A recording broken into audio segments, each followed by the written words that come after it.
Welcome, everyone, to a Dose of Wisdom Real Estate podcast.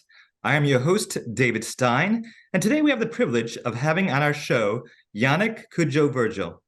Yannick is an ex-NFL player who played for the Tennessee Titans as a linebacker, and now he has successfully transitioned into the real estate sector.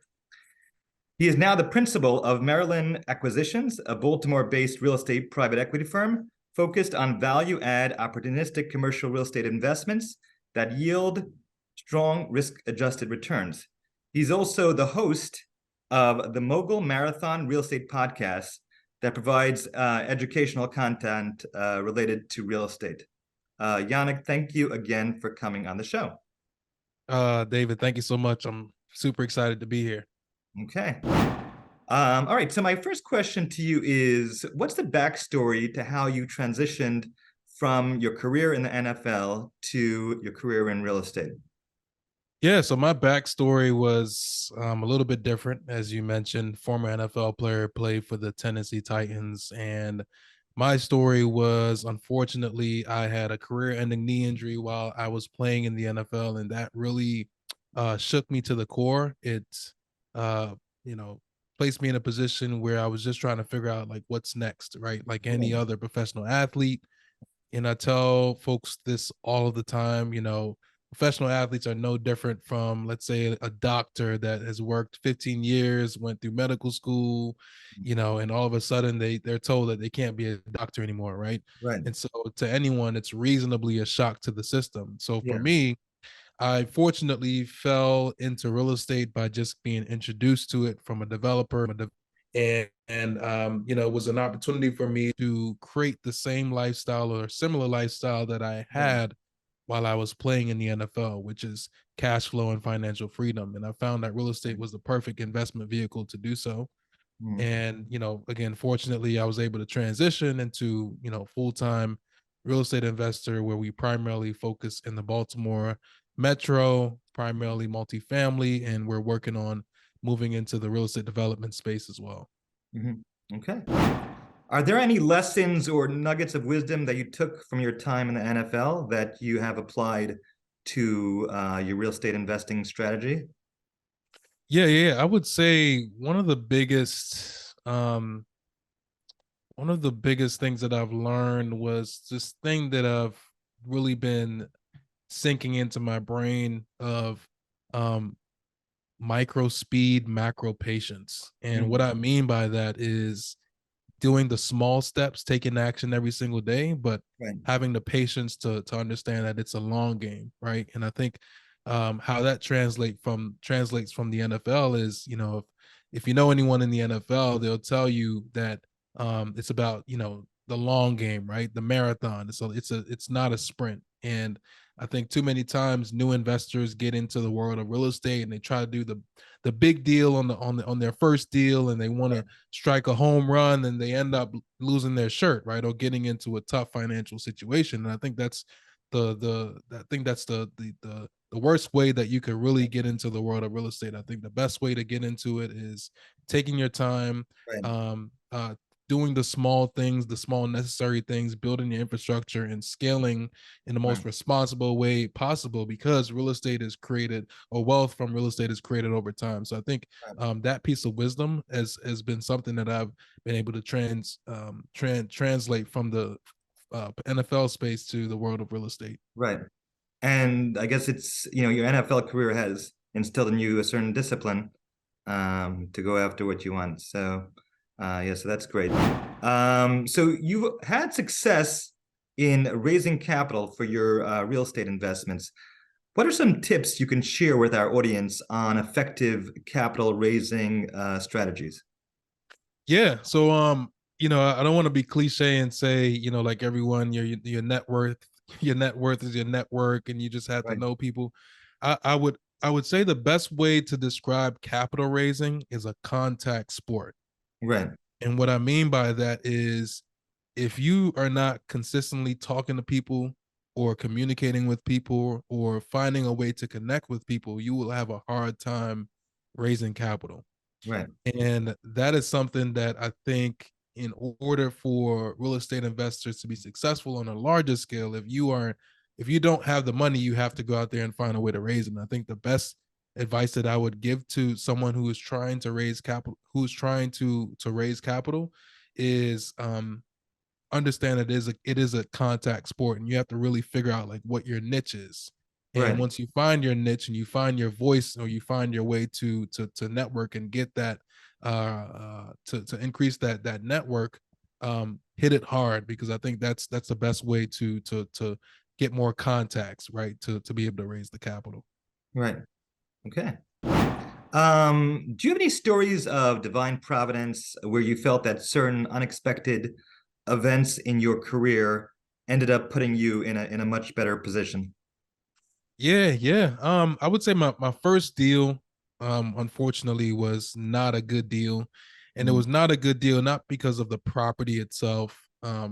It was not a good deal because I had a bad partnership, and I think that partnerships are like marriage. It's easy to get into, hard to get out of.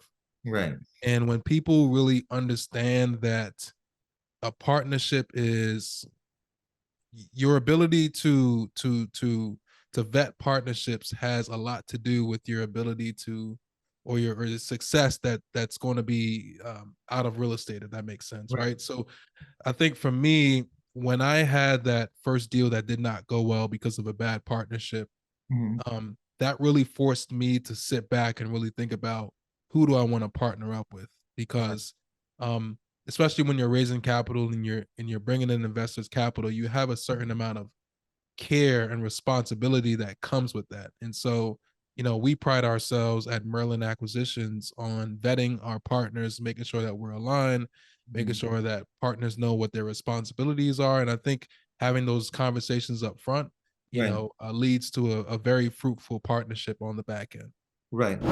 So do you think that partners not understanding their responsibilities, that's the main challenge that comes up? I think it's a lot of different things. For me, my background is sports in the NFL, and so I've always been placed in leadership positions and been comfortable with having those uncomfortable conversations. Right. And I think just like marriage, right? It's about if you're in a relationship and you're okay with having the uncomfortable conversations, you get two things. One, you get transparency, right? You get Mhm. transparency between the two parties, and then two, you really get to know what that person is all about, right? Because a lot of times what happens is that you never really know someone's true character until some sort of adversity hits. And Right. real estate is all about adversity, especially when you're doing value add projects that have a lot of different pieces and nuts and bolts. Right. There's going to be some sort of adversity. And if you are not partnered up with someone who knows how to respond to adversity, Mhm. or someone who if you're partnered up with someone who does not respond well to adversity, it's going to be a challenge. It's going to be a challenge. So I think that is probably one of the biggest advice. Sorry, the one of the biggest um, lessons that I've learned on my first deal that really helped me help form me into the real estate investor that I am today. Mhm. Okay. What are some of the ways you've worked towards creating a competitive advantage over other players in the multifamily space? For us, it's really about digging into the data and finding like low hanging fruit. Um, we know that there's a ton of competition out there. Everyone loves multifamily, and so what separates us is our ability to find low hanging fruit on property operations, Hmm. specifically by using technology and leveraging the Internet of Things to really sharpen up on efficiencies, and then also leveraging some of our relationships, whether it's vendors and creating some sort of in-house management or in-house operations that allows us to cut costs on Hmm. our maybe our budget to be a little bit more competitive, or just operations in general to be a little bit more competitive.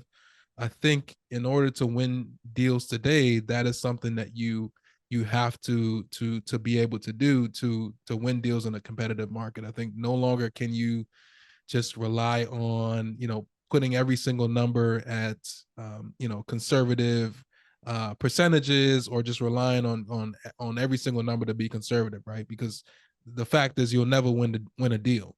Right. I think it's number one, you always want to protect your downside for sure, and I've Mhm. learned that from big time investors like Sam Zell, for example. Right.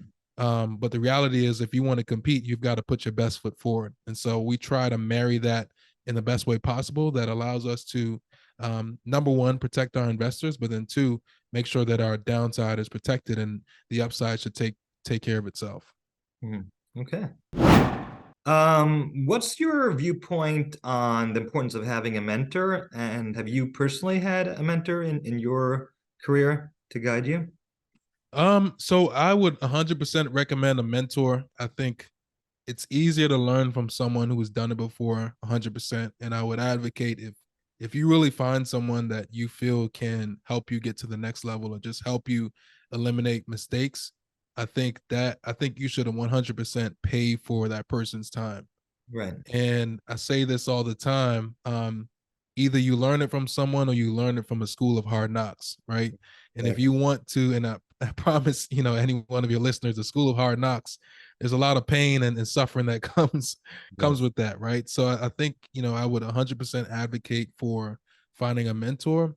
And then for me, I've never been able to really latch on to a mentor. I'm still looking for one myself, but Mhm. I would honestly say that, you know, I am a sponge. When I get into a room, when I'm picking up an article, when I'm looking at a video, doesn't really matter if someone is, light years ahead of me or coming off the bench, right?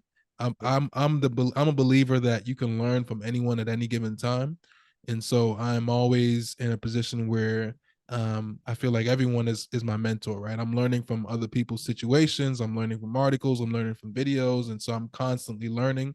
And I think that is, for you to be successful in the world of entrepreneurship, you constantly have to be in learning mode, I Right. think, to be successful. That's a healthy outlook. Okay.